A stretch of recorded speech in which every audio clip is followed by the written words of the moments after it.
We've been, of course, covering the disaster of Secretary of Defense Lloyd Austin going MIA, not notifying everybody, putting the world in harm's way, and the horrific double standard that he has for the men and women who wear the uniform versus what he has gotten away with here.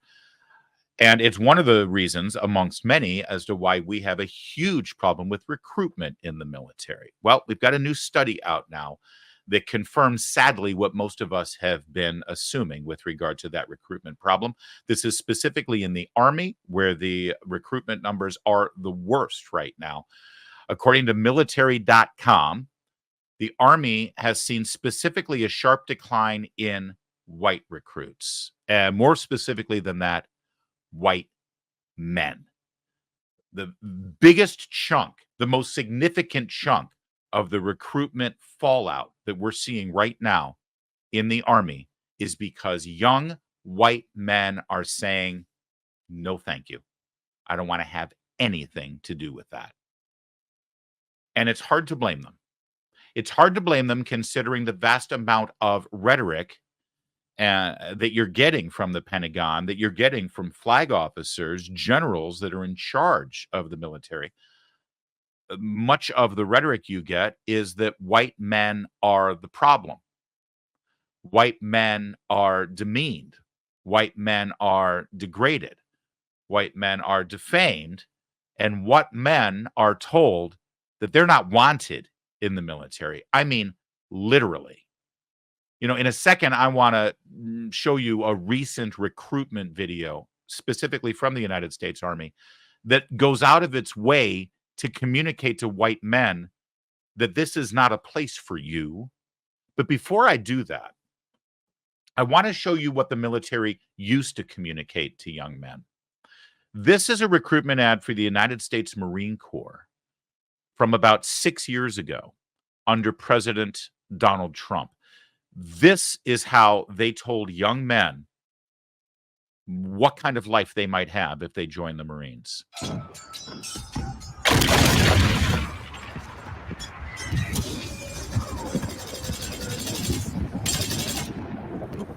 Battles aren't won solely on the field.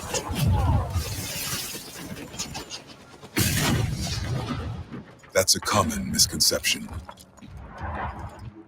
Battles are won within,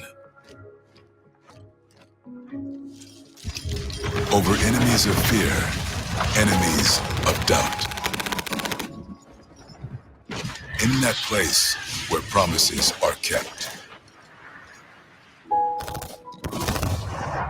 Promises to oneself. Promises to one's community.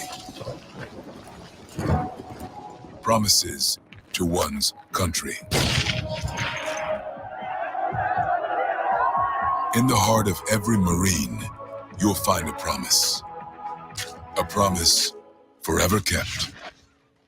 A promise of battles won. Now, it should be pointed out that the Marine Corps, amongst all of the branches, they have continued to send that kind of message in their recruitment videos. And it should also be pointed out that of all of the military branches, they have the best numbers right now. In fact, for the most part, the Marine Corps continues to sort of hit their numbers for the most part compared to the other branches. And it's because they have not slipped into the same kind of woke LGBTQ embracing kind of messaging to make up their recruiting messaging. It should also, by the way, be pointed out that the Army didn't used to have the problem that they have right now. I want to show you one more ad. This was from the Army. This was about 4 years ago, again, under President Trump and under the leadership of the Pentagon back then. And put yourself in the mindset of a young man who's just finishing high school, maybe, or just thinking about college, and you're wondering to yourself, what do I want in my life? What do I want to, how can I better form myself as a young man and harness the energy and interest that I currently have? Look what the Army used to tell them. Again, only about 3 or 4 years ago.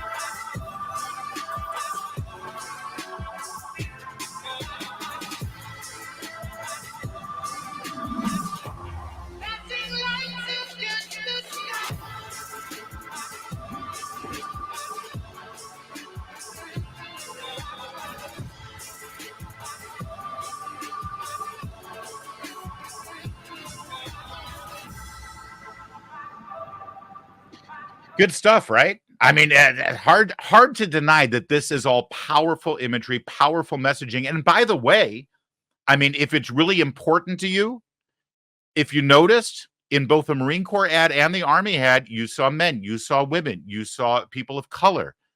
But it wasn't the major emphasis. It was just, hey, we are here to bring in warriors to fight and kill our enemy and grow in strength and dignity for yourself, for your corps, for your brothers and sisters, and for your nation. Now, compare and contrast that to the recruitment message we had recently under President Joe Biden and under the current regime in the Pentagon. Raised by two moms.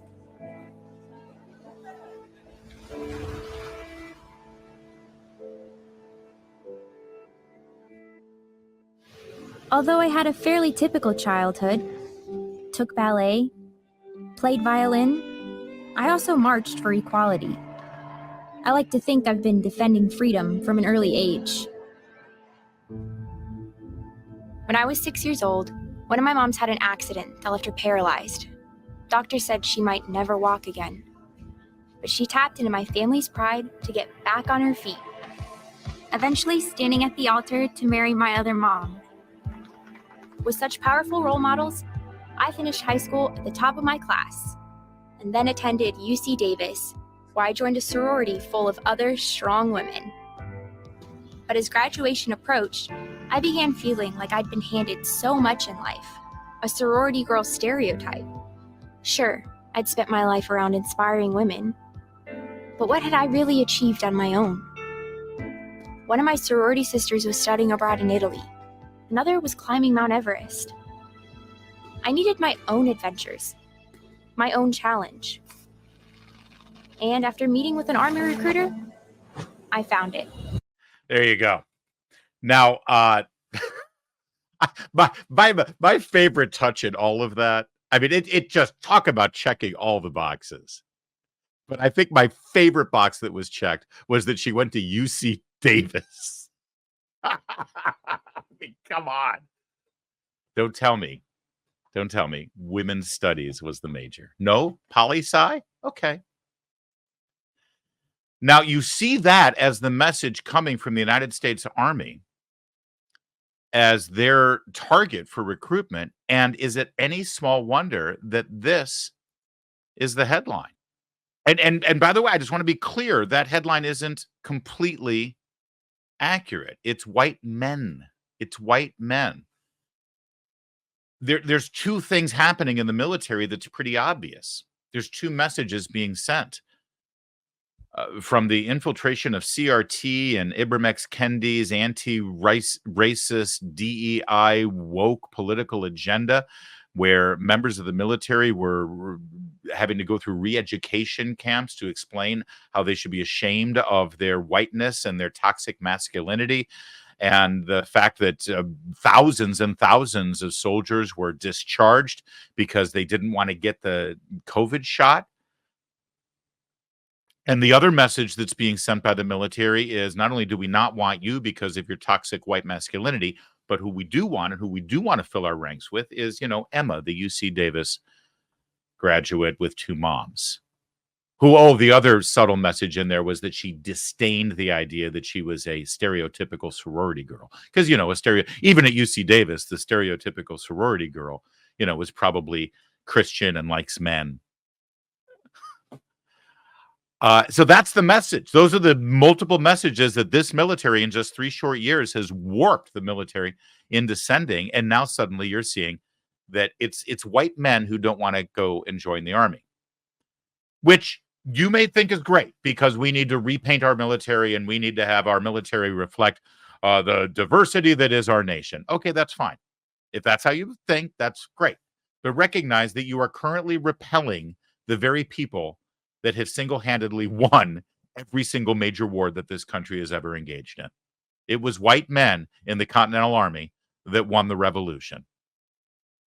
Oh, I know, Betsy Ross sewed a flag. It was white men who won that war and every war that we've had. I know if you watch a Disney movie, you will believe that if it weren't for black women who were good at math, we would have never launched a rocket to the moon. But that's a Disney movie. I'm sorry.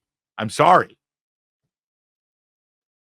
The fact is, our wars are won with the white men up until really we integrated the armed forces against Democrat Woodrow Wilson's insistence, by the way.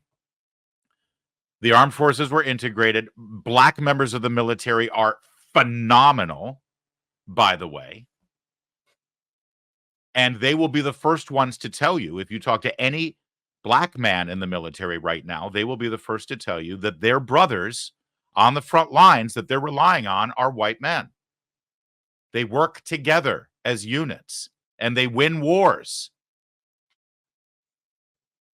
And right now, our army has a huge shortfall of white men because they've been told they're not wanted.